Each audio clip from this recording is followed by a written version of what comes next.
Polity MCQ class है। पहला question का आंसर दीजिए। मौलिक अधिकारों से संबंधित भारतीय संविधान में निम्नलिखित कौन से अनुच्छेद को आपातकाल के दौरान निलंबित किया नहीं जा सकता। अब इसमें ये पूछ रखा है कि कौन से अनुच्छेद को आप आपातकाल के दौरान निलंबित नहीं कर सकते, है ना। इजी क्वेश्चन है। पहला ऑप्शन है इसका article 31, 32, article 17 and 18, article 20 and 21 और आर्टिकल 29 एंड 30। दोबारा रिपीट कर रहा हूँ। पहला option article 31 and 32, article 17 and 18, article 20 and 21, article 29 and 30, है ना। अब इसका आंसर मैं बता देता हूँ आपको। ये इसका आंसर है आर्टिकल 20 और 21। भारत में ना हम संशोधनों के लिहाज से देखें। अब मैं आपसे एक क्वेश्चन पूछता हूँ, किस संविधान संशोधन को मिनी कॉन्स्टिट्यूशन या सूक्ष्म संविधान की तरह माना जाता है। किस संविधान संशोधन को? 38, 39, 40, 42 बताइए। कौन से संविधान संशोधन को सूक्ष्म संविधान या मिनी कॉन्स्टिट्यूशन के रूप में को जाना जाता है? इसका आंसर है 42वां संविधान संशोधन। 42वां संविधान संशोधन जो 1976 में हुआ था, और 1976 में भारत में आपातकाल लग रही थी। और भारत में आपातकाल किस मुद्दे पर लग रही थी? आंतरिक अशांति के मुद्दे पर, इंटरनल डिस्टर्बेंस के मुद्दे पर। उसके बाद 1978 में 44वां संविधान संशोधन हुआ। जनता पार्टी की गवर्नमेंट थी, 44वां संविधान संशोधन हुआ। जो 42वें संविधान संशोधन में चीज़ें की गई थी ना, 42वें संविधान संशोधन में जो चीज़ें की गई थी, जो बहुत सारे बदलाव किए गए थे, है ना, उन बदलाव को बदलने के लिए, मतलब उन बदलाव को जो गलत चीज़ें की गई थी 42वें संविधान संशोधन में, जिसमें सरकार को बहुत ज़्यादा ताकत दे दी गई थी, जुडिशरी की पावर को कम कर दिया गया था, जो लेजिस्लेटिव है, संसद की पावर को कम कर दिया गया था, कार्यपालिका की ताकत में वृद्धि कर दी गई थी। तो उन सभी ताकत को कम करने के लिए 44वां संविधान संशोधन हुआ, है ना। और जो 44वां संविधान संशोधन था ना, ये मान लीजिए आप, ये इस संविधान संशोधन ने एक बात बोला कि आर्टिकल 20 और 21 आपातकाल के दौरान नहीं हटाए जाएंगे। आर्टिकल 20 और 21 आपातकाल के दौरान नहीं हटाए जाएंगे, है ना। और इसने एक चीज़ और बदल दी। पहले जो आंतरिक अशांति थी, जो इंटरनल डिस्टर्बेंस था, है ना, 352 के तहत जो राष्ट्रीय आपातकाल लग सकता है वो 3 मुद्दों पर लग सकता है। युद्ध या सशस्त्र विद्रोह, है ना। युद्ध या सशस्त्र विद्रोह या भारी आक्रमण। युद्ध, सशस्त्र विद्रोह या भारी आक्रमण के आधार पर 352 के तहत आपातकाल लग सकता है ना। इन तीनों के तहत राष्ट्रीय आपातकाल लग सकता है। तो इसमें अब पहले जहाँ ये सशस्त्र विद्रोह था ना, अब पहले उसकी जगह आंतरिक अशांति थी। और आंतरिक अशांति भाई बहुत ज़्यादा, मतलब वैसी टर्म है कि जिसको डिफाइन नहीं कर सकती, है ना। अब सड़कों पे 1 लाख लोग निकल गए, ये भी आंतरिक अशांति है ना भाई। अशांति तो हो गई, इंटरनल डिस्टर्बेंस हो गई, तो उसको चेंज कर दिया गया। आंतरिक अशांति की जगह अब सशस्त्र विद्रोह आ गया। अब ये पूछ सकते हैं कि कौन से संविधान संशोधन में आंतरिक अशांति की जगह सशस्त्र विद्रोह आ गया, है ना। तो आप क्या बोलोगे? 44वें संविधान संशोधन की जगह 44वें संविधान संशोधन में आंतरिक अशांति को हटा दिया, सशस्त्र विद्रोह को जोड़ दिया। अब जो आर्टिकल 17 है वो हमें पता है अस्पृश्यता का अंत है ना। आर्टिकल 17 अबॉलिशन ऑफ अनटचेबिलिटी है। आर्टिकल 20 के बारे में पता है, अपराधों के लिए सजा के संबंध में संरक्षण। इसमें भी 3 चीज़ें हैं। एक तो किसी व्यक्ति को अपने विरुद्ध, मतलब किसी व्यक्ति को ये नहीं बोला जाएगा कि भाई तू अपने विरुद्ध ही गवाही दे दे। एक किसी व्यक्ति को एक ही गलती के लिए 2 बार सजा नहीं दी जाएगी। और एक ये है कि मतलब जब जब जिस व्यक्ति ने क्राइम किया, मान लीजिए किसी व्यक्ति ने अगर क्राइम किया है 29 जून को क्राइम किया है, तो 29 जून को उसके क्राइम की सज़ा 5 साल है। ये आर्टिकल 20 में बता रहा हूँ मैं, आर्टिकल 20 में अगर अगर 29 जून को अगर जो उसने क्राइम किया है उसकी सज़ा 5 साल है, तो उसे 5 साल ही मिलेगी। ऐसा नहीं है कि अगर सरकार 30 जून को कर दे या ये 40 सरकार 5 जुलाई को कर दे कि इसकी सज़ा 8 साल है। नहीं भाई नहीं, उस टाइम जो जितनी सज़ा उसके क्राइम के टाइम थी उतनी ही सज़ा उसे मिलेगी। आर्टिकल 29 के बारे में, ये आर्टिकल 29 अल्पसंख्यकों के हितों के संरक्षण के विषय में है, परंतु सुप्रीम कोर्ट ने बोला है कि आर्टिकल 29 केवल अल्पसंख्यकों के लिए नहीं है, ये सब के लिए है। आर्टिकल 32 के बारे में पता है हमें, संवैधानिक उपचार है। देन अगला क्वेश्चन मैं आपसे पूछता हूँ, संविधान में निम्नलिखित में से किस अनुच्छेद के अनुसार केंद्रीय संसद के पास केंद्रीय सूची में दिए गए विषयों पर कानून बनाने का विशेष अधिकार क्षेत्र और राज्य विधानमंडल को राज्य सूची में दिए गए विषयों पर कानून बनाने की शक्ति प्राप्त है? मतलब बहुत इजी क्वेश्चन है ये, बहुत इजी क्वेश्चन कैसे है, अब मैं आपको इसके ऑप्शन बता देता हूँ। कभी कभार मैं आपको बताता हूँ, कभी कभार ऐसा पढ़ लिया कि आपने क्वेश्चन पढ़ लिया, आपको समझ में नहीं आ रहा। पहली बात तो ये क्वेश्चन सिंपल है, इसने पूछ रखा है किस अनुच्छेद में ये बोल रखा है कि भाई जो केंद्र सूची है, मतलब जैसे हमारे संविधान की जो 7वीं अनुसूची है उसमें केंद्रीय सूची है, राज्य सूची है और अवशिष्ट सूची है। अवशिष्ट, हाँ, केंद्र सूची नहीं, समवर्ती सूची, सॉरी समवर्ती सूची है। केंद्रीय राज्य और समवर्ती सूची है। तो केंद्र पर केंद्र बनाएगा, राज्य, जैसे जो हम बात कर रहे थे ना कि संविधान की 7वीं अनुसूची में अब हमसे ये पूछ सकता है कि अनुसूची की शक्तियों का बंटवारा कौन सी, जो शक्तियों का बंटवारा है वो किस अनुसूची में है? बताइए, 3री में है, 5वीं में है, 8वीं में है, 7वीं में है, बताइए किस में है?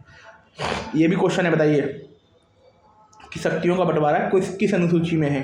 3री में, 5वीं में, 8वीं में, 7वीं में, है ना? मैं बता देता हूँ, 7वीं अनुसूची में शक्तियों का बंटवारा दे रखा है।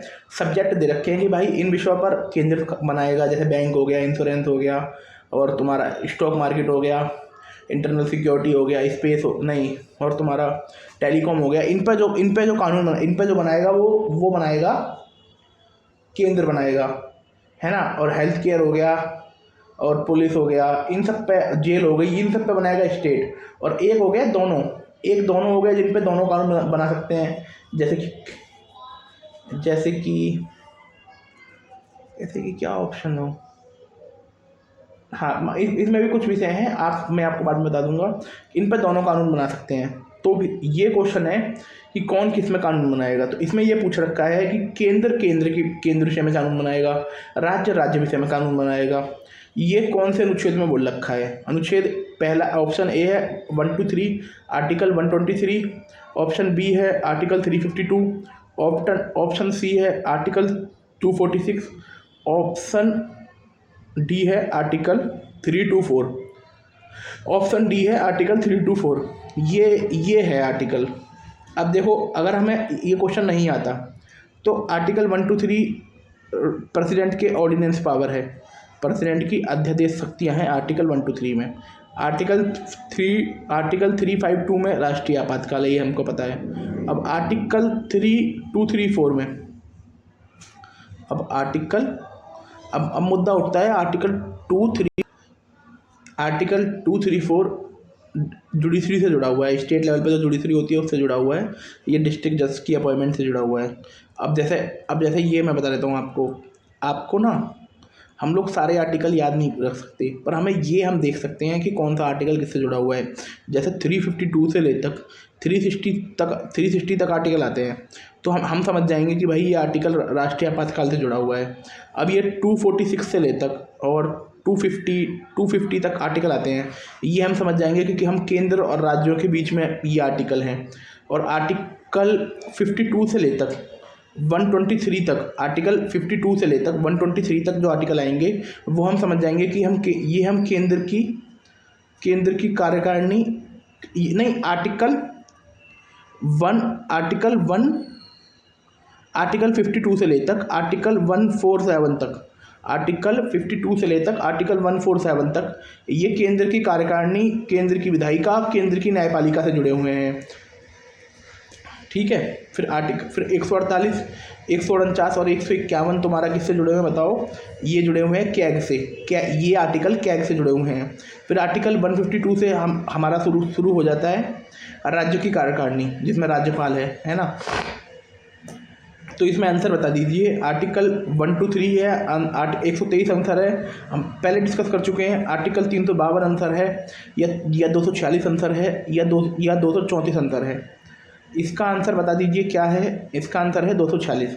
246 में 7वीं अनुसूची में जो राज्यों का बंटवारा किया गया है उसमें बता रखा है कि कौन किस पे कानून बनाएगा, है ना। अब अगला क्वेश्चन बोलते हैं। ये क्वेश्चन थोड़ा मुश्किल है, पर ये करंट अफेयर वाला क्वेश्चन है। हिंदू उत्तराधिकार संशोधन अधिनियम किस वर्ष में लागू किया गया था? हिंदू उत्तराधिकार संशोधन अधिनियम किस वर्ष में लागू किया गया था? ऑप्शन ए है 2005 में, ऑप्शन, आसान क्वेश्चन है ये, बहुत ईजी क्वेश्चन है ये। ऑप्शन बी है 2001 में, ऑप्शन सी है 1995 में, ऑप्शन डी है 2010 में। Option A 2005, option B 2001, option C 1995, option D 2010। अब इसका आंसर बताइए क्या है? इसका आंसर 2005 है, क्योंकि जो लड़की प्रॉपर्टी में हिस्सा ले सकती है ना, वो इस आर्टिकल के थ्रू ले सकती हैं। जो लड़की प्रॉपर्टी का हिस्सा ले सकती हैं वो इस आर्टिकल के थ्रू ले सकती हैं, है ना।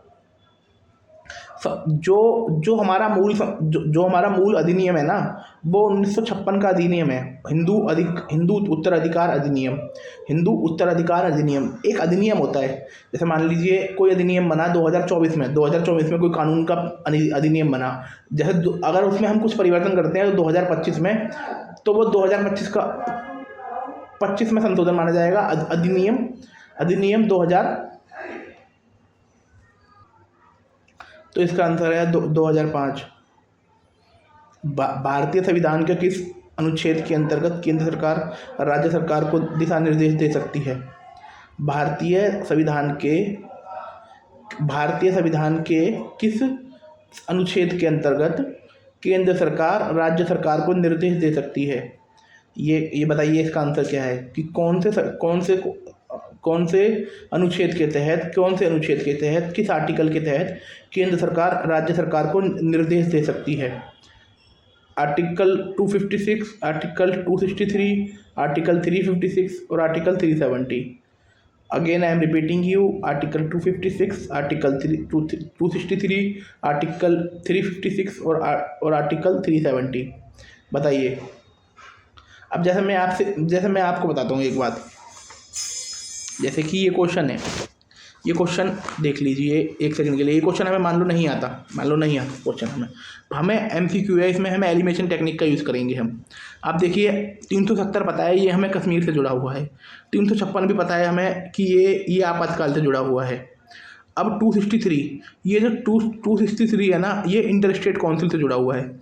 263 इंटर स्टेट काउंसिल से जुड़ा हुआ है। 263 इंटर स्टेट काउंसिल से जुड़ा हुआ है, अंतर्राज्यीय परिषद से जुड़ा हुआ है। 263 क्वेश्चन बन सकता है कि इसमें से कौन सी संवैधानिक संस्था है?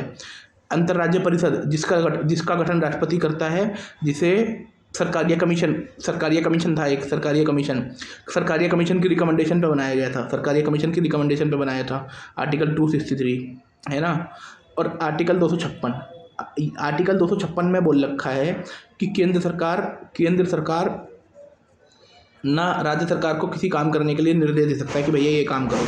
अगर राज्य सरकार वो काम नहीं करता तो उसकी सरकार गिर सकती है। और ऐसे ही ये एक्स्ट्रा इन्फॉर्मेशन है कि ये एक तो ये है कि अगर केंद्र सरकार ने बोला राज्य सरकार से कि भाई रेलवे की संपत्ति का ध्यान रखो, भाई टेलीकॉम इंडस्ट्री, जो टेलीकॉम टावर होते हैं इनका ध्यान रखो आप, है ना। अगर राज्य सरकार ये सब काम नहीं करती तो वो उसकी राज्य में सरकार गिरा सकते हैं। और ऐसा ही एक आर्टिकल है, आर्टिकल 365, हाँ, आर्टिकल 365 है, उसमें ये देख रखा है कि राज्य सरकार की ड्यूटी है, वो उसका काम ये देखना है कि केंद्र सरकार की ड्यूटी है, उसको ये देखना है कि क्या राज्य सरकार संविधान के अनुसार कार्य कर रही है, नहीं कर रही है। आर्टिकल 365 है, उसमें ये बोल रखा है, उसमें ये देखना है कि क्या कोई केंद्र सरकार को देखना है क्या राज्य सरकार ऐसा तो नहीं है कि संविधान का उल्लंघन कर रही है। और अगर केंद्र सरकार को लगता है कि वो संविधान का उल्लंघन कर रही है तो उसकी सरकार को बर्खास्त कर सकते हैं। ठीक है, अब देखिए अगला क्वेश्चन देख लिए, ये कंसेप्चुअल क्वेश्चन है। लोकतंत्र की जरूरी व्यवस्था डैश को प्रमुखता देना है। लोकतंत्र में सबसे जरूरी क्या है कि किसको प्रमुखता दें, किसको प्रमुखता है। लोकतंत्र की सबसे अच्छी विशेषता क्या है कि किसको प्रमुखता मिलनी चाहिए। नागरिक संगठन को मिलनी चाहिए, न्यायपालिका को मिलनी चाहिए, कार्यपालिका को मिलनी चाहिए या नागरिक को मिलनी चाहिए।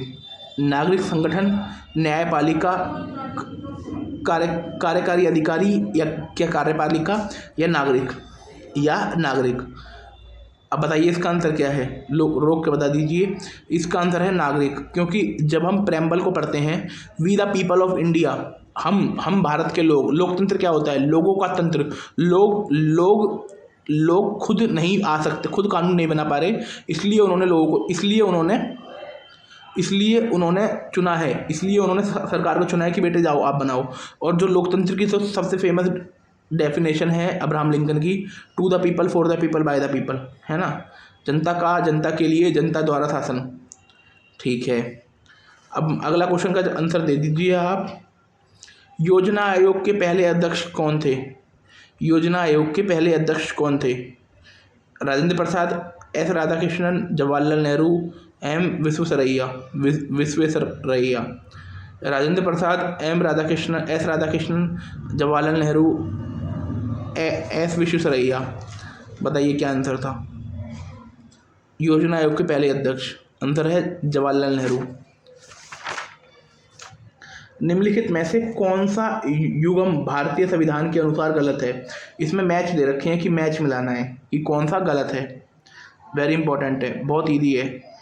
भाग 2 नागरिकता से जुड़ा हुआ है, भाग 4, ये मैं ऑप्शन दे रहा हूँ आपको, क्या भाग 2 नागरिकता से जुड़ा हुआ है, क्या भाग 4 नीति निर्देशक तत्व DPSP से जुड़ा हुआ है, क्या भाग 4A मौलिक कर्तव्य से जुड़ा हुआ है, क्या भाग 9 केंद्र शासित प्रदेशों से जुड़ा हुआ है, क्या भाग 9 केंद्र शासित प्रदेशों से जुड़ा हुआ है। दोबारा रिपीट कर रहा हूँ, आप वो रोक के आंसर दे दीजिए। हमें इसमें इंडियन कॉन्स्टिट्यूशन के पार्ट दे दिए और वो दे दिए कि वो किससे जुड़े हुए हैं। भाग 2 नागरिकता से जुड़ा हुआ है, बताइए। भाग 4 क्या DPSP राज्य के नीति निर्देशक तत्वों से जुड़ा हुआ है। भाग 5 मौलिक कर्तव्यों से जुड़ा हुआ है। भाग 4A मौलिक कर्तव्य से जुड़ा हुआ है और भाग 9 केंद्र शासित प्रदेशों से जुड़ा हुआ है। इसका आंसर बताइए।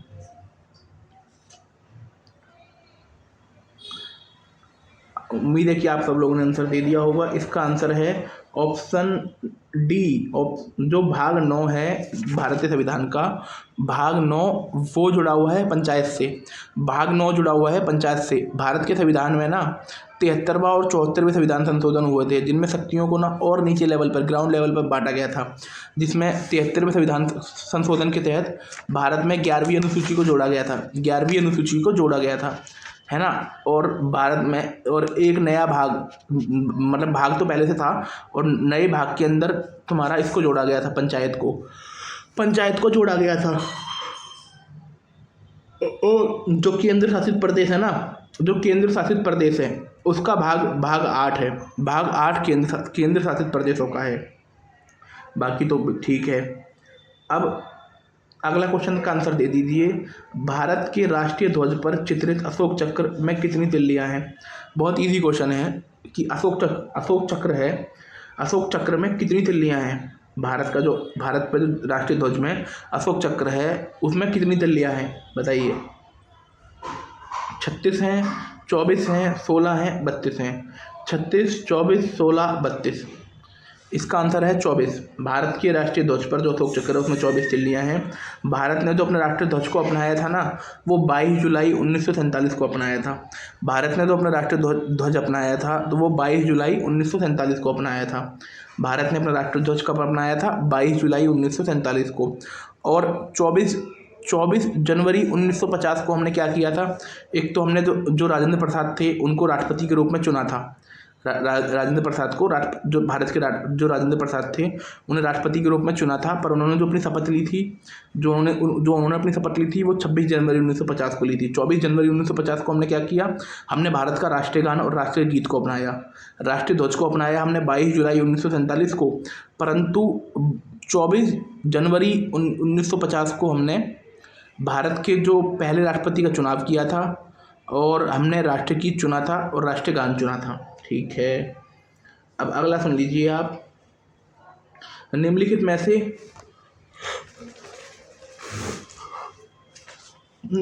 से कौन सी भारतीय संविधान की मुख्य विशेषता है? मतलब ये पूछ रहा है कि कौन सी भारतीय संविधान की मुख्य विशेषता है। यह एक लिखित संविधान नहीं है। भारत को स्वतंत्रता मिलने से पहले इसे अपनाया गया था। यह दुनिया का सबसे छोटा लिखित संविधान है। यह दुनिया का सबसे लंबा लिखित संविधान है। वेरी इजी क्वेश्चन है, वेरी इजी क्वेश्चन, कि कौन से भारतीय संविधान की विशेषता है। क्या ये लिखित संविधान नहीं है? भारत को स्वतंत्रता मिलने से पहले इसे अपनाया गया था। देखो, हम सबको पता है ये लिखित संविधान है, और इसे कब अपनाया गया था बताइए 26 जनवरी 1950 को इसे अपनाया गया था, है ना। और ये दुनिया का सबसे छोटा लिखित संविधान है नहीं, ये दुनिया का सबसे बड़ा लिखित संविधान है। ठीक है, इसका आंसर ऑप्शन डी है, दुनिया का सबसे बड़ा लिखित संविधान है। अब एक अगला आंसर का जवाब दीजिए। भारतीय संविधान का निम्नलिखित में से कौन सा अनुच्छेद राष्ट्रीय अनुसूचित जनजाति आयोग से संबंधित है? इसमें बहुत इजी क्वेश्चन पूछ रखा है, कौन सा अनुच्छेद एसटी कमीशन, जो एसटी कमीशन है उससे संबंधित है। भारत में कौन सा अनुच्छेद, ये बहुत मुश्किल क्वेश्चन था 2023 में, पर जिस व्यक्ति ने संवैधानिक संस्थाएं पढ़ी होती है ना, संवैधानिक संस्थाएं, जैसे हमने पीछे पढ़ा कि इंटर स्टेट काउंसिल, अंतर्राज्यीय परिषद क्या है? एक संवैधानिक संस्था है। फाइनेंस कमीशन क्या है? संवैधानिक संस्था है। राष्ट्रीय नेशनल एसटी कमीशन क्या है? संवैधानिक संस्था है। ठीक है, अब ऑप्शन सुन लीजिए आप, है ना। अब मैं दोबारा बताऊं, SC commission, national SC commission, national ST commission, national OBC commission, they all are a constitutional bodies. पर अब कौन सी कॉन्स्टिट्यूशनल बॉडी नहीं है? महिला आयोग कॉन्स्टिट्यूशनल बॉडी नहीं है, राष्ट्रीय महिला आयोग, राष्ट्रीय बालक आयोग संवैधानिक संस्था नहीं है, है ना। पर ये 3 बॉडी हैं, SC, ST and OBC commission. अब ऑप्शन देख लीजिए, article 338, article 336, article 335 and article 337। 338, 336, 335 and 337 ये ऑप्शन है। अब बता दीजिए कौन सा संवैधानिक, कौन सा नहीं है, मतलब कौन सा अनुच्छेद नेशनल एसटी कमीशन से जुड़ा हुआ है। मैं बता देता हूँ, इसका आंसर है आर्टिकल 338, है ना। अब देखिए, आर्टिकल जो 335 है ना, उसमें बोल रखा है कि सेवाओं और पदों में अनुसूचित जाति और जनजातियों का दावा, मतलब रिजर्वेशन होगा। आर्टिकल 335 में बोल रखा है रिजर्वेशन होगा। आर्टिकल 335 में बोल रखा है रिजर्वेशन होगा, है ना। और आर्टिकल 36 में बोल रखा है कि कुछ सेवा आंग्ल भारतीय जो एंग्लो इंडियन है उनके लिए होगी, कुछ सेवा एंग्लो इंडियन के लिए होगी। अब जो आर्टिकल 336 है वो एंग्लो इंडियन के लिए कुछ सेवाएं होंगी, कुछ रिजर्वेशन होगा।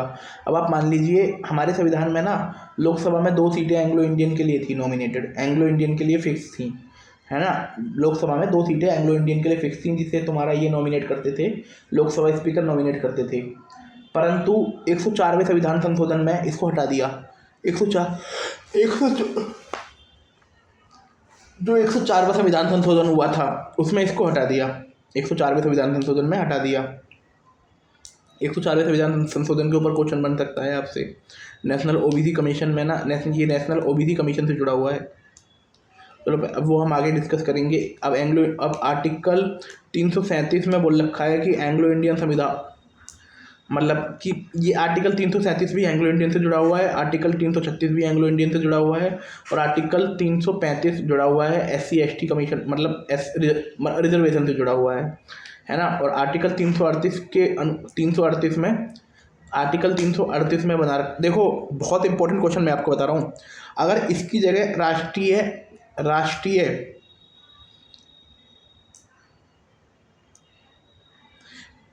SC कमीशन होता ना, राष्ट्रीय अनुसूचित जाति, ये अनुसूचित जाति है।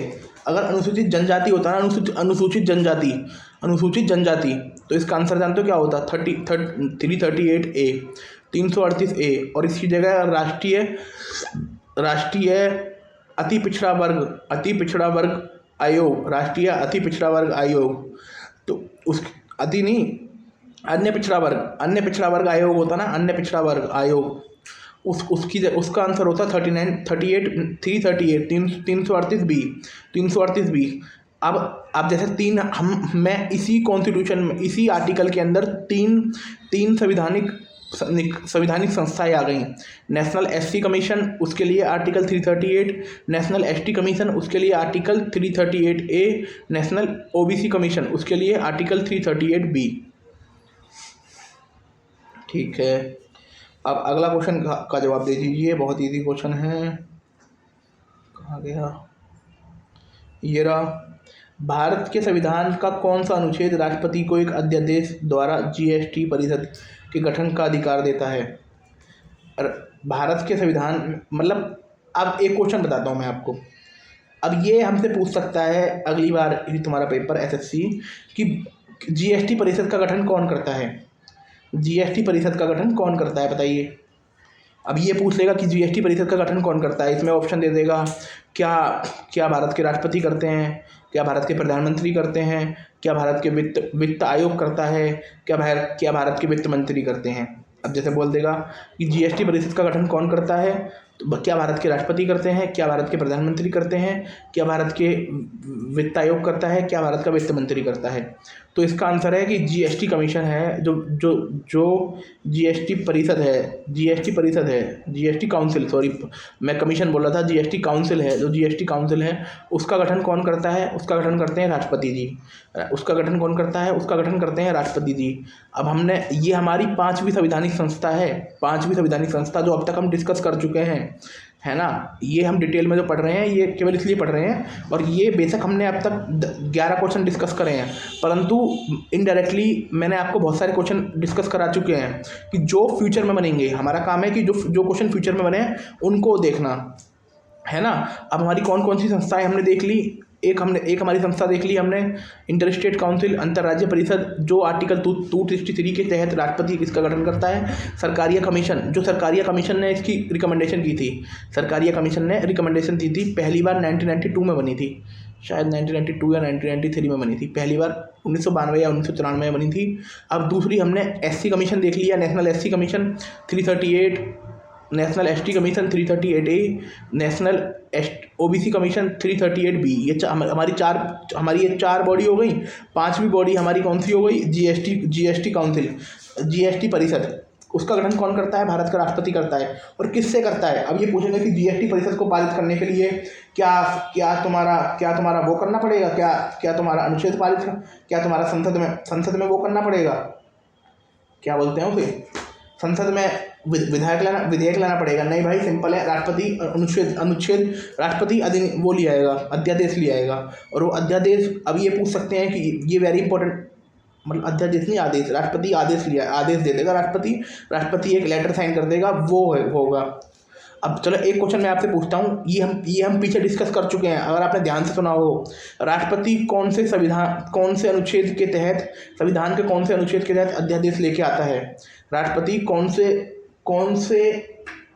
अनुच्छेद के तहत अध्यादेश लेके आता है?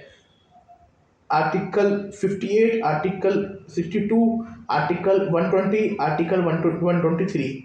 आर्टिकल 58, आर्टिकल 52, आर्टिकल 120 और आर्टिकल 123।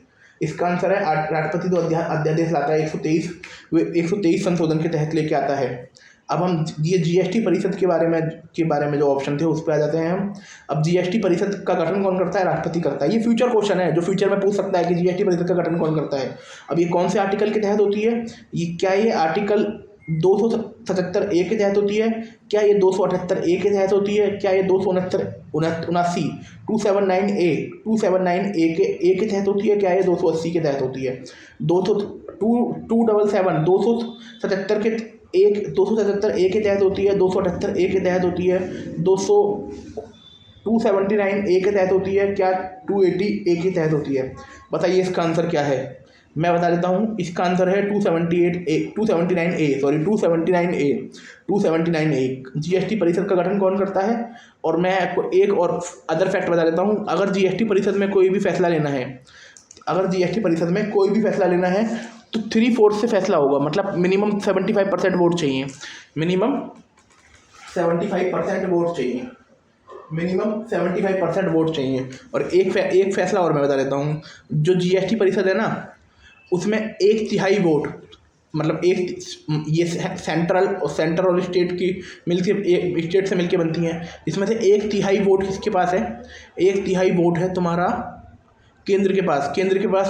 अगर किसी फैसले में हामी भरवानी है सब लोगों को कि भाई क्या सारे लोग इस बात को मानते हैं, तो 20 में से अगर 15% 20 में से अगर 15 लोग बोलेंगे तो उस बात को माना जाएगा। तो 75% का वो चाहिए मिनिमम कोटा कि भाई 75% लोग हाँ बोलेंगे तो होगा।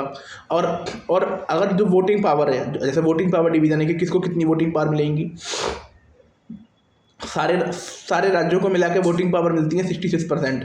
जितने भी सारे राज्य हैं उनको मिला के जो वोटिंग पावर मिलती है वो मिलती है 66%। और अकेले जो केंद्र है उसके पास 33% पावर है। अकेले केंद्र के पास 33% पावर है ना। चलो ठीक है, अगला क्वेश्चन का जवाब दे दीजिए। अब ये पूछ सकता है कि जीएसटी भारत में कौन से संविधान संशोधन के तहत आया?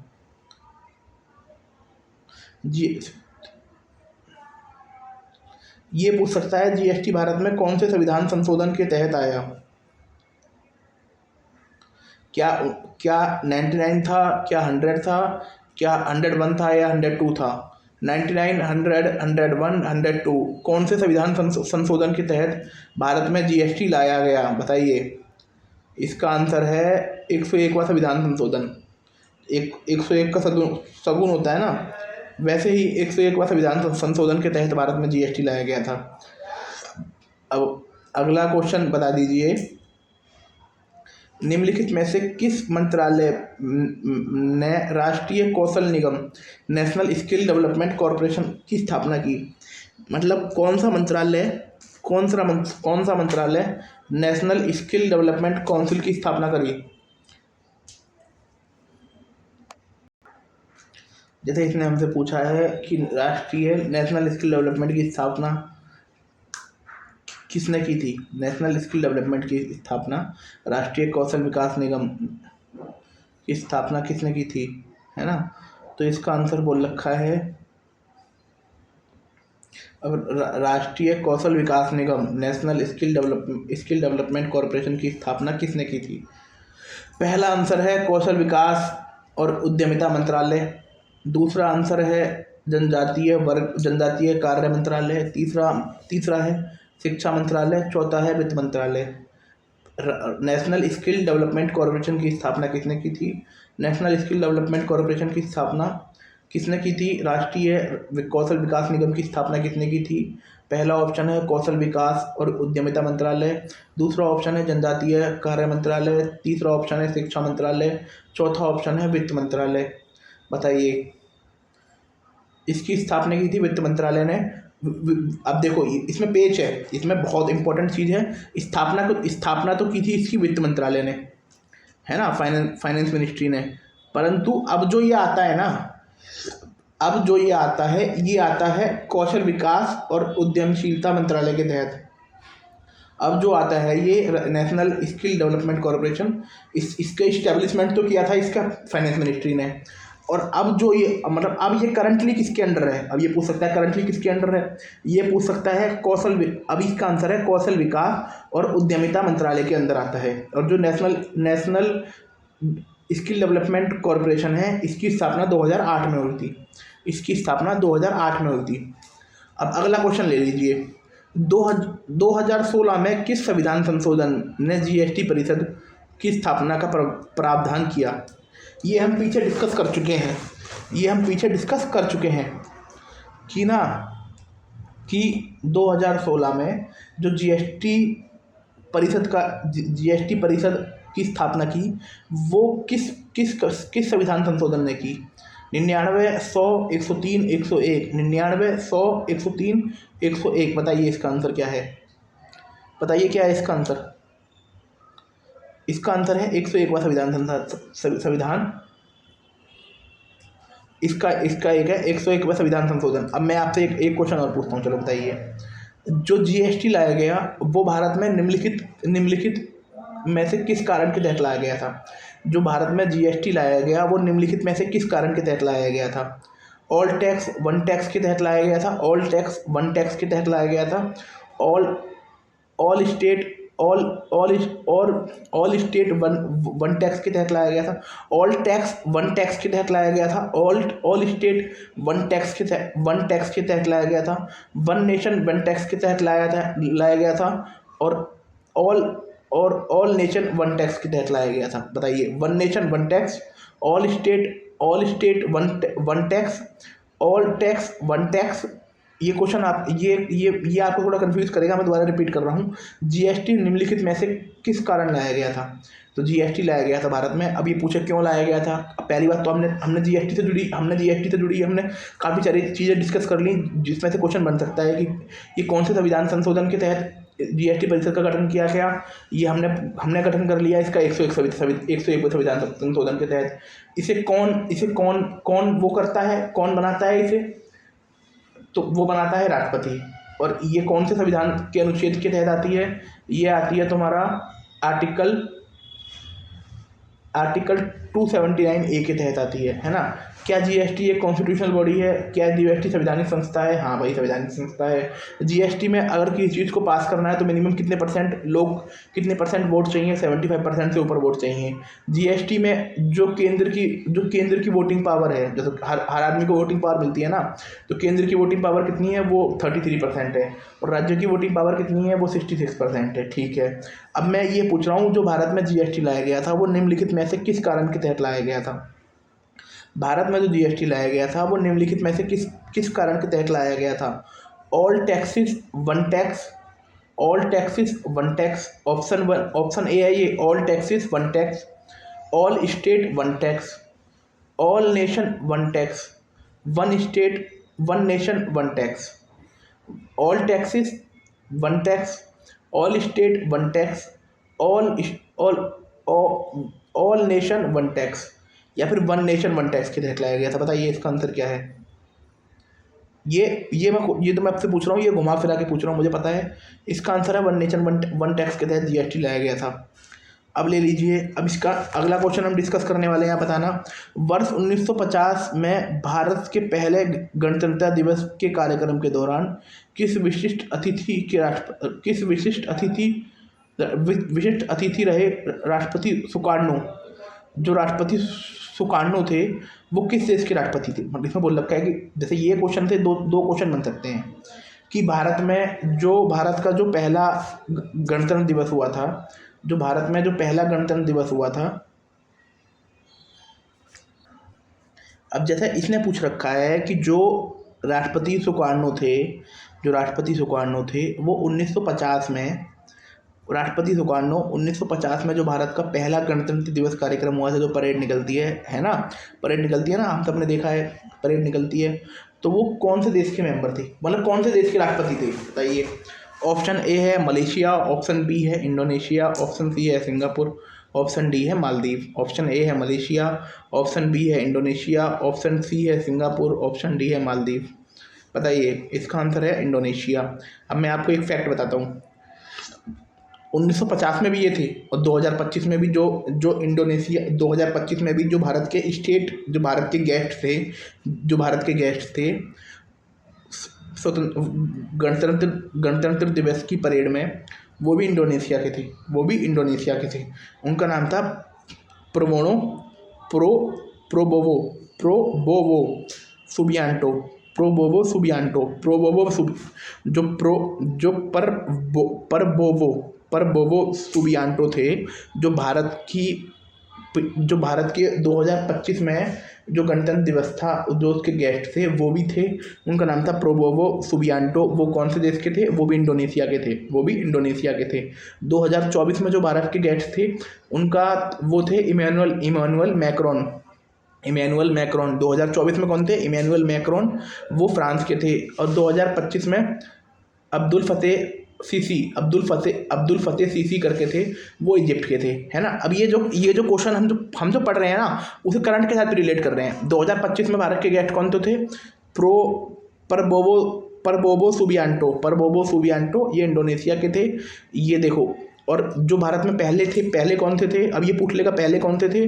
सुकर्णो। अब ये पूछ लेगा कि भारत में गणतंत्र दिवस में जो भारत के मुख्य अतिथि थे, जो भारत के विशिष्ट अतिथि थे, वो कौन से देश के थे? बताइए, कौन से देश के थे? भारत के जो पहला गणतंत्र दिवस मनाया गया था, जो उसकी परेड निकाली गई थी, जो उसमें पहले विशिष्ट अतिथि थे, वो कौन से देश के थे? ऑस्ट्रेलिया के थे, इंडोनेशिया के थे, मालदीव के थे, या सिंगापुर के थे? बताइए। इसका आंसर है इंडोनेशिया, क्योंकि जो सुकर्णो थे वो भारत के पहले गेस्ट थे और वो इंडोनेशिया के राष्ट्रपति थे। और तो 2025 में जो भारत के आए थे रिपब्लिक डे परेड में, उनका नाम था तुम्हारा प्रोबोवो सुबियांटो, ये भी इंडोनेशिया के थे। 2024 में इमैनुअल मैक्रोन आए थे, जो फ्रांस के थे। और 2023 में अब्दुल फतेह सीसी आए थे, जो इजिप्ट के थे। ठीक है। अब भारतीय संविधान के भाग 19 में निम्नलिखित में से किससे संबंधित है? भारतीय संविधान का जो भाग है वो निम्नलिखित में से किससे संबंधित है? बताइए, इसका आंसर बताइए। पहला ऑप्शन है आपातकाल, दूसरा ऑप्शन है प्रकीर्णन, तीसरा ऑप्शन है निर्वाचन, चौथा ऑप्शन है संविधान संशोधन। पहला ऑप्शन आपातकाल। अब जैसे ये क्वेश्चन नहीं आता हमें, पर हम सबको ये पता होना चाहिए कि आपातकाल कौन से भाग में आता है। ये भाग 18 में आता है। संविधान संशोधन भाग 20 में आता है। निर्वाचन जो इलेक्शन होता है वो भाग 15 में आता है। तो प्रकीर्णन जो प्रकीर्णन हो गया, मुझे इसका इंग्लिश मतलब भी नहीं पता, जो इसका इंग्लिश मतलब है प्रकीर्णन, ये भाग 19 में आता है। भाग 19 में क्या आता है? प्रकीर्णन। भाग 18 में क्या आता है? आपातकाल। भाग 20 में क्या आता है? संविधान संशोधन, जो 368 आर्टिकल में है। भाग 15 में क्या आता है? निर्वाचन। भाग 15 में क्या आता है? निर्वाचन। अगला क्वेश्चन देख लीजिए। निम्नलिखित में से किस वर्ष में भारत में बाल विवाह निरोध अधिनियम पारित किया गया? भारत में बाल विवाह निरोध अधिनियम पारित किया गया निम्नलिखित में से किस वर्ष में बाल विवाह निरोध अधिनियम पारित किया गया? 1951, पहला ऑप्शन 1951, दूसरा ऑप्शन 1936, तीसरा ऑप्शन 1947, चौथा ऑप्शन 1929। पहला ऑप्शन 1951, दूसरा ऑप्शन 1936, तीसरा ऑप्शन 1947, चौथा ऑप्शन 1929। बताइए आंसर क्या है? बाल विवाह निरोध अधिनियम किस वर्ष पारित हुआ? इसका आंसर है 1929 में पारित किया गया था, है ना। ये इसमें लड़कियों की उम्र 14 की गई थी शादी की, लड़कों की कर दी गई थी 18। और इसमें एक बंदे थे, उनका नाम था हरविलास शारदा। उसमें इनका बहुत बड़ा हाथ था इसे पारित करवाने में। उसमें इनका बहुत बड़ा हाथ था, इसलिए इसे शारदा अधिनियम कहते हैं। अब आपसे मॉडर्न इंडिया में ये क्वेश्चन पूछ लेगा कि जो हरविलास शारदा थे वो किससे जुड़े हुए थे, तो आप बोल देना भाई बाल विवाह से जुड़े हुए थे, है ना। बाल विवाह अधिनियम से जुड़े हुए, निरोध अधिनियम से जुड़े थे।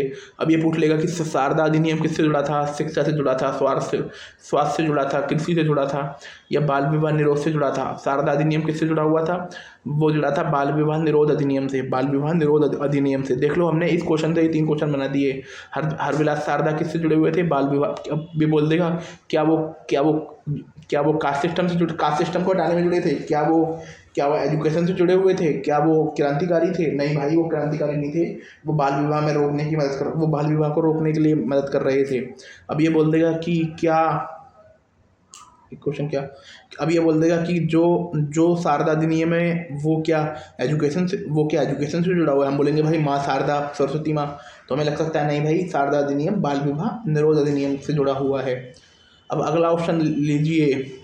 भारत का संविधान एक डैश एकीकृत न्याय प्रणाली की स्थापना करता है।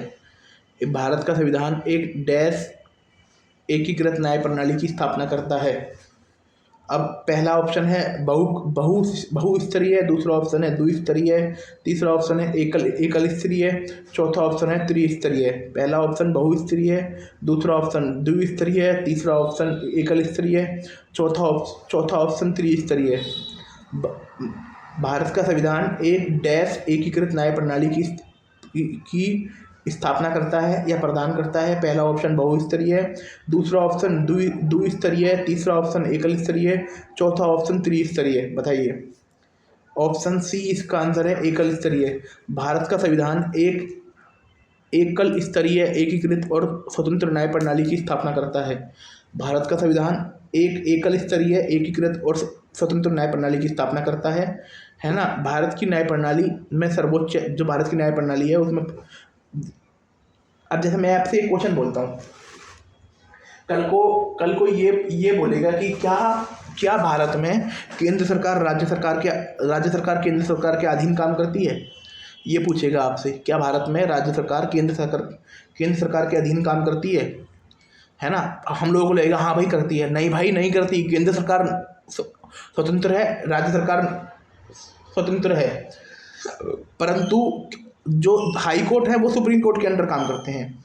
हाई कोर्ट सुप्रीम कोर्ट के अंडर काम करते हैं और डिस्ट्रिक्ट कोर्ट है वो हाई कोर्ट के अंडर काम करते हैं। इसलिए भारत में एकीकृत एकल स्तरीय न्याय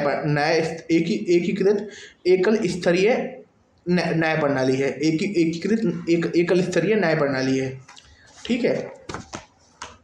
अब अगला ऑप्शन है, भारत को अर्ध संघ के रूप में किसने वर्णित किया? भारत को अर्ध संघ के रूप में किसने वर्णित किया? भारत को किसने बोला कि भारत एक अर्ध संघ है? भारत एक अर्ध संघ है, ये किसने बोला? हेराल्ड जोसेफ लॉस्की ने बोला, आइवर जेनिस ने बोला, के.एम. मुंशी ने बोला, केसी वेयर ने बोला। हेराल्ड जोसेफ लॉस्की ने बोला, आइवर जेनिस ने बोला, के.एम. मुंशी ने बोला, केसी वेयर ने बोला। बताइए किसने बोला? इसका आंसर है केसी वेयर्स भाई ने बोला कि भारत एक अर्ध संघीय है ना। और इसने और ना आइवर जेनिस ने भारत को बोला केंद्रीकरण प्रवृत्ति वाला संघवाद। आइवर जेनिस ने क्या बोला? केसी वेयर ने बोला अर्ध संघ, केसी वेयर बंदे ने बोला अर्ध संघ, और आइवर जेनिस ने बोला केंद्रीकरण प्रवृत्ति वाला संघवाद। ग्रैनवेल ऑस्टिन ने बोला सहकारी संघवाद। के.एम. मुंशी ने संविधान की प्रस्तावना को राजनीतिक कुंडली कहा था। अब ये वेरी इंपॉर्टेंट क्वेश्चन है कि संविधान की प्रस्तावना को राजनीतिक कुंडली किसने कहा था? संविधान की प्रस्तावना को राजनीतिक कुंडली किसने कहा था? जवाहरलाल नेहरू ने कहा था, बी.आर. अम्बेडकर ने कहा था, वो स्वामी प्रसाद मौर्य ने कहा था, या के.एम. मुंशी ने कहा था? बताइए। इसका आंसर है, पता है हमें, के.एम. मुंशी ने कहा था। के.एम. मुंशी ने कहा था, है ना। अब मैं आपको एक चीज़ और बताता हूँ। अब ये बहुत इंपॉर्टेंट कॉन्सेप्ट वाले क्वेश्चन है कि भारत को अर्ध संघ क्वासी फेडरल क्यों बोला? भारत को अर्ध संघ क्यों बोला? ये भी इंपॉर्टेंट है ना। भारत संघवाद है, राज्य की अपनी सरकार है, केंद्र की अपनी सरकार है, परंतु जो हमारे यहाँ पहला जो संघवाद का मॉडल आया था ना, पहला जो संघवाद का हमारे सामने मॉडल था या उदाहरण था, वो हमारा अमेरिका का उदाहरण था। इसलिए हम अमेरिका के फॉर्मूले पर तय करते हैं कि भारत एक संघवाद है, भारत एक पूर्ण रूप से फेडरल सिस्टम है या नहीं, है ना। तो आप मान लीजिए पहला ऑप्शन है इसका कि भारत को एक अर्धसंघ क्यों बोला जाना चाहिए? क्योंकि जैसे अमेरिका में वहाँ का जो राज्यों का अपना संविधान है और केंद्र का अपना संविधान है। जो अमेरिका में एक जगह है एलाबामा, एलाबामा, उसका सबसे बड़ा लिखित संविधान है। मतलब अगर देशों में देखा जाए ना, देशों में अगर सारे देश देखे जाएं कि America, Pakistan, London, America, Pakistan, England, Russia, India, तो उसमें जो सबसे बड़ा संविधान भारत का है, उसमें सबसे बड़ा संविधान भारत का है। परंतु अगर वैसा देखा जाए कि दुनिया में सबसे बड़ा संविधान किसका है, तो एक स्टेट है अमेरिका की, एलाबामा, उसका संविधान सबसे बड़ा है। लेकिन भारत में राज्यों का अपना संविधान नहीं है। भारत में वही संविधान केंद्र का है, वही संविधान राज्य का है। भारत में राज्यों का अपना संविधान नहीं है और भारत की सरकार संविधान में संशोधन भी नहीं कर सकती। संविधान में संशोधन करने की शक्ति केंद्र सरकार के पास है। अब इसका बताइए भाग कौन सा है? किस भाग के तहत संविधान में संशोधन हो सकता है? बताइए। आर्टिकल 368 है, भाग 20 है, इसके तहत संविधान में संशोधन हो सकता है। पहला तो ये हो गया कि भारत में एक ही संविधान है, इस वजह से। दूसरा, भारत में ना राज्यपाल की नियुक्ति है ना, राज्यपाल एक तरीके से है ना, और राज्यपाल राज्य का हेड ऑफ द स्टेट है ना। जो जैसे यूपी के राज्यपाल, बंगाल के राज्यपाल वहाँ के स्टेट के हेड है, और उसकी नियुक्ति राष्ट्रपति करता है, केंद्र नियुक्ति कर रहा है। तीसरा है भारत में एकीकृत न्याय प्रणाली।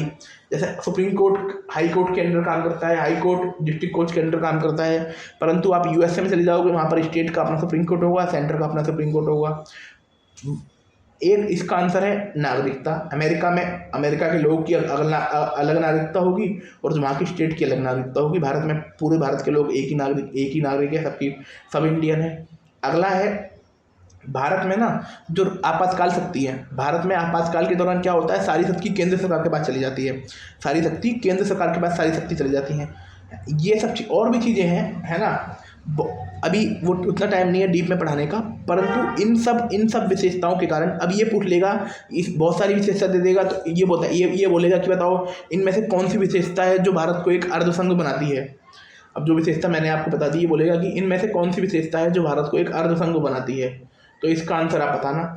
अब मैं आपसे क्वेश्चन पूछता हूँ, राजनीतिक कुंडली, प्रस्तावना को राजनीतिक कुंडली किसने कहा था? के एम मुंशी ने कहा था। सहकारी संघवाद किसने कहा था? सहकारी संघवाद कहा था ग्रेनविल ऑस्टिन ने। और तुम्हारा केंद्रीकरण प्रवृत्ति वाला संघवाद किसने कहा था? वो कहा था आइवर जेनिंग्स ने। अब अगला ले लीजिए, भारतीय संविधान के अनुसार निम्नलिखित में से कौन सा एक स्वतंत्र संवैधानिक निकाय नहीं है? बहुत इंपॉर्टेंट क्वेश्चन है, जो इतनी देर से हम डिस्कस कर रहे थे कि भारत के संविधान के तहत ये पूछ सकता है कि निम्नलिखित में से कौन सा एक स्वतंत्र संवैधानिक निकाय नहीं है। ऑप्शन ए संघ लोक सेवा आयोग यूपीएससी, ऑप्शन बी राज्य लोक सेवा आयोग स्टेट पीसीएस, है ना, option C NITI Aayog, option D निर्वाचन आयोग। UPSC, state PCS, NITI Aayog and निर्वाचन आयोग। बताइए, इसका आंसर है नीति आयोग। नीति आयोग एक संवैधानिक निकाय नहीं है। और यूपीएससी भी है, स्टेट पीसीएस भी है और निर्वाचन आयोग भी है। निर्वाचन आयोग के बारे में तो हमने पीछे ही पढ़ा है कि वो भाग 15 में आता है। आर्टिकल 324 आर्टिकल 324 में आता है ये, आर्टिकल 324 में। भाग 14 में यूपीएससी एंड स्टेट पीसीएस आते हैं। भाग 14 में यूपीएससी एंड स्टेट पीसीएस आते हैं। भाग 14 में आते हैं यूपीएससी एंड स्टेट पीसीएस, है ना। और निर्वाचन आयोग आता है भाग 15 में। है ना। ठीक है, अब बताइए, भारत सरकार ने द्वितीय पिछड़ा वर्ग आयोग की निम्नलिखित में से द्वितीय पिछड़ा वर्ग की नियुक्ति निम्नलिखित में से किस वर्ष की थी? मतलब भारत ने दूसरा पिछड़ा आयोग कब बनाया था? अब इस क्वेश्चन को ये पूछ सकते हैं कि भारत में मंडल आयोग कब बनाया गया था? और पहला आयोग कब बनाया गया था? पहला आयोग भारत में द्वितीय पिछड़ा वर्ग आयोग तो बनाया गया था, बताइए कब बनाया गया था? ये तो बनाया गया था, बताइए कब बनाया गया था? मैं आपको ऑप्शन दे रहा हूँ। कहाँ गया? एक सेकंड। द्वितीय पिछड़ा वर्ग आयोग को हम मंडल आयोग भी कहते हैं। कब बनाया गया था? 1979, 1990, 1967, 1972। 1979, 1990, 1967, 1972, 19 बताइए क्या बनाया गया था? 1979 में बनाया गया था, 1990 में बनाया गया था, 1967 में बनाया गया था, 1972 में बनाया गया था। इसका आंसर है 1979। इसका आंसर है 1979। इसे मंडल आयोग के नाम से भी जानते हैं। लेकिन जो इसकी सिफारिश थी ना 1980 में से बनाया गया था, 1979 में से बनाया गया था, 1980 में इसने अपनी रिपोर्ट दे दी थी, 1990 में इसकी सिफारिश 1990 ने इसकी सिफारिश को लागू किया था। इसकी सिफारिश को लागू किया था। इसका पूरा नाम था, जो मंडल इसके अध्यक्ष थे उनका नाम था बीपी मंडल, बिंदेश्वरी प्रसाद मंडल। बिहार के सीएम भी रहे हैं। और जिसने बनाया था वो बनाया था मोरारजी देसाई ने, है ना। और इसकी सिफारिश किसने लागू की थी? वीपी सिंह ने बनाया था, मोरारजी देसाई ने 1979 में। और इसकी सिफारिश लागू की थी वीपी सिंह ने। और जो इसके अध्यक्ष थे उनका नाम था बिंदेश्वरी प्रसाद मंडल, द्वितीय पिछड़ा आयोग। अब ये पूछ लेगा कि भारत में प्राथमिक पिछड़ा वर्ग आयोग कब बनाया गया था? अब ये पूछेगा कि भारत में प्राथमिक पिछड़ा वर्ग आयोग कब बनाया गया था? 1956, 1953, 1954, 1952, 1956, 1954, 1953, 1952। इसका आंसर है प्राथमिक पिछड़ा आयोग बनाया गया था 1953 में। और उनका नाम था काका केलकर। ठीक है, अब अगला क्वेश्चन बताने वाले हैं। पिछड़े वर्ग, ये रहा, देखो उससे पहले ही पूछ रखा था, प्रथम पिछड़े वर्ग आयोग की अध्यक्षता किसने की थी? प्रथम पिछड़े वर्ग आयोग की अध्यक्षता किसने की थी? प्लीज़ मुझे निराश मत करना, मैंने अभी बनाया है, अभी आपको बताया है। प्रथम पिछड़े वर्ग आयोग की अध्यक्षता किसने की थी? पीजी साहा ने की थी, अनूप सिंह ने की थी, बीपी सिंह ने की थी, काका केलकर ने की थी। पीजी साहा ने की थी, अनूप सिंह ने की थी, बीपी सिंह ने की थी, काका केलकर ने की थी। बताइए, इसका आंसर है काका केलकर, राष्ट्रपति। अब ये पूछेगा कि राष्ट्रीय पिछड़ा वर्ग आयोग, जो पिछड़ा वर्ग आयोग कौन बनाता है? राष्ट्रपति बनाता है। 1953 में बनाया था, है ना, 1953 में बनाया था। और संविधान में अनुच्छेद 340 में बोल रखा है कि राष्ट्रपति समय समय पर चेक करवाएगा कि पिछड़े वर्ग की स्थिति क्या है, और उसको चेक करवाने के लिए आयोग बनाना पड़ेगा। अब प्राथमिक पिछड़ा वर्ग आयोग कब बना था? 1953 में, काका केलकर की अध्यक्षता में। द्वितीय पिछड़ा वर्ग आयोग बना था 1979 में, जिसने अपनी रिपोर्ट दी थी 1980 में।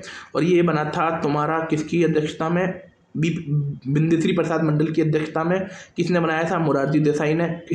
उसको लागू किसने किया था? वीपी सिंह ने 1990 के अंदर, है ना।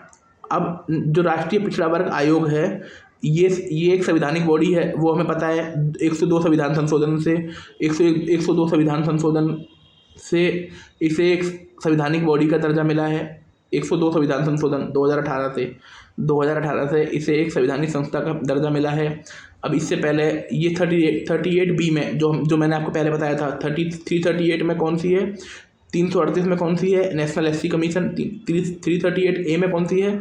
National ST commission. और 338B में कौन सी है? National OBC commission. और अब ये पूछ सकते हैं कि 338B किससे जुड़ा हुआ है? हम बोलेंगे भाई ओबीसी से जुड़ा हुआ है।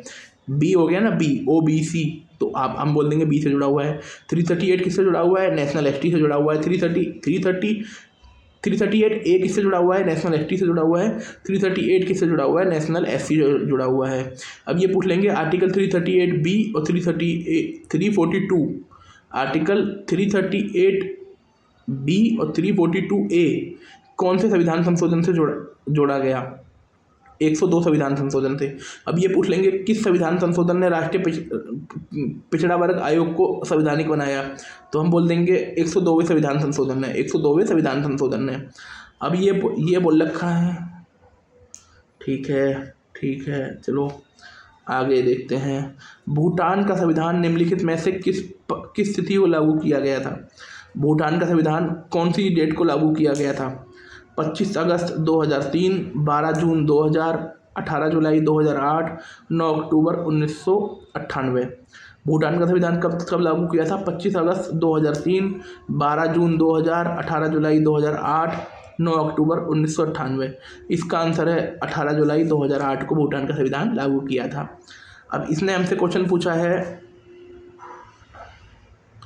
चलो इसके आगे बाद में डिस्कस करेंगे।